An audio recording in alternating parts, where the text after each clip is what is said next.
இப்போ பார்த்தீங்கன்னா என் சன் வந்து ஃபஸ்ட் இயர் இங்கே வந்து மெக்கட்ரானிக்ஸ் படித்தான் எஸ்ஆர்எம்மில். படித்த உடனே அவன் இன்ட்ரெஸ்டடுன்னு சொன்னதால் தான் நான் அதை சேர்த்து விட்டேன். இந்த நண்பன் படம் மாதிரி ஃபஸ்ட் இயர் முடித்த உடனே என்கிட்ட வந்து சொன்னான், அப்பா எனக்கு மெக்கட்ரானிக்ஸ் பிடிக்கல, பட் நீங்கள் ஒன்றும் தப்பாக இது பண்ணாதீங்க, நான் இந்த கோர்ஸை முடிச்சிடுறேன், தென் ஐ இல்லை ஆப் ஃபார் அனதர் கோர்ஸு அப்படின்னு. அதே மாதிரி தான் இதை முடிச்சுட்டு அப்புறம் பிஸ்னஸ் அனாலிட்டிக்ஸ் எடுத்துக்கிட்டேன். இதே தான் நண்பனில் படத்தில் வந்திருக்கோம்.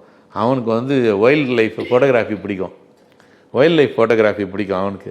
இவர் கூப்பிட்டு போய் இன்ஜினியரிங் படிக்க வச்சுருப்பார், லேப்டாப் வாங்கிட்டு வந்து கொடுப்பாரு, அதுக்கப்புறமா தான் அவங்க போய் ஒரு கேமரா வாங்கிட்டு வந்து கொடுப்பாங்க.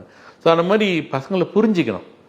பசங்களை புரிஞ்சிக்கின்னு அவங்களுக்கு ஏற்ற மாதிரி இருந்தால் இந்த ரெட் ஃப்ளாக்ன்ற வேலையே கிடையாது. நம்ம வந்து டிரான்ஸ்பரன்சி வேணும். இப்போ பாண்டியன் மாதிரி உள்ளே வந்து சோஃபாவில் உட்காந்து பசங்க கூட எழுந்துக்கிறாங்க பாருங்கள், அது இருக்கக்கூடாது. அப்பாவாக இருந்தால் கூட கால் நீட்டி உட்காந்து அப்படியே உட்காரலாம். மரியாதைன்றது மனசில் இருந்தால் போதும்.